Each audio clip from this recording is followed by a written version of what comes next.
আসসালামু আলাইকুম। এই ভিডিওতে আমি বেলামের সব ভিডিও কোডগুলো বলে দেব এবং আপনাদের দেখাবো পরবর্তী বিগ প্রজেক্ট যেটা বেলামের পরে আমাদের বিগ ইনকাম দিতে পারে সেটার নাম আমি বলবো এবং আমার চ্যানেলও সেটা দেওয়া আছে, আমি আপনাদের এখন দেখাবো সেটা। এই যে এটার নাম হলো বাইন্যান্স মুনবিক্স।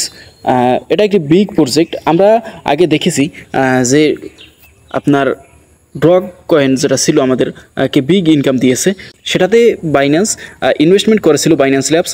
তারপর এই যে প্রজেক্টটা, এটার নাম হলো ডাইরেক্ট বাইন্যান্স মুনবিক্স। তো এটা থেকে $100 থেকে $500 ইনকাম আমাদের আশা করা যায়, কারণ এটা সাথে বাইন্যান্স যুক্ত।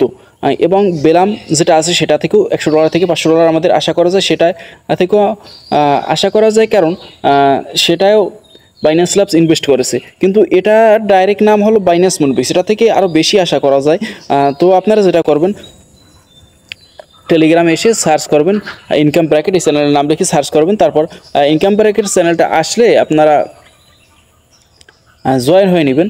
জয়েন হওয়ার পর আপনারা যেটা করবেন, আবার বের হবেন। বের হয়ে আপনারা উপরে ডান পাশে আবার সার্চ আইকনে ক্লিক করবেন। ক্লিক করে লিখবেন এই চ্যানেলের নাম, আবার লিখবেন। লিখার পর যখন চ্যানেলটা শো করবে, শো করলে আপনারা চ্যানেলের উপর চেপে ধরবেন। চেপে ধরে ছেড়ে দিবেন। তারপর উপরে বাম পাশে দেখবেন একটা ক্রস চিহ্ন, তারপর অন, তারপর পিন।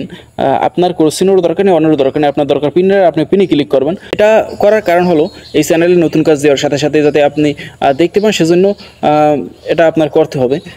তো এই যে আমি বেলামের কোডগুলো দিছি, সব নতুন এবং পুরাতন সব কোডগুলো এখানে দেওয়া আছে, আপনারা অবশ্যই এটা দেখবেন। এবং বেলামের ফার্মিং 10% আপনারা যাতে বৃদ্ধি করতে পারেন, সেজন্য এই লিঙ্কটা দেওয়া, নিচে যে লিঙ্কটা, ওটাই আপনারা ক্লিক করে জয়েন হয়ে নেবেন। তাহলে আপনার ফার্মিং 10% বৃদ্ধি পাবে এবং আপনার ইনকামও বেড়ে যাবে। তো আপনারা যারা জয়েন হয়েছেন ইতিমধ্যে, তাদেরকে অসংখ্য ধন্যবাদ। যারা জয়েন হয়নি তারা খুব তাড়াতাড়ি জয়েন হয়ে নিন।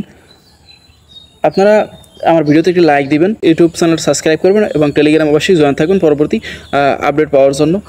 ভালো থাকবেন, ধন্যবাদ।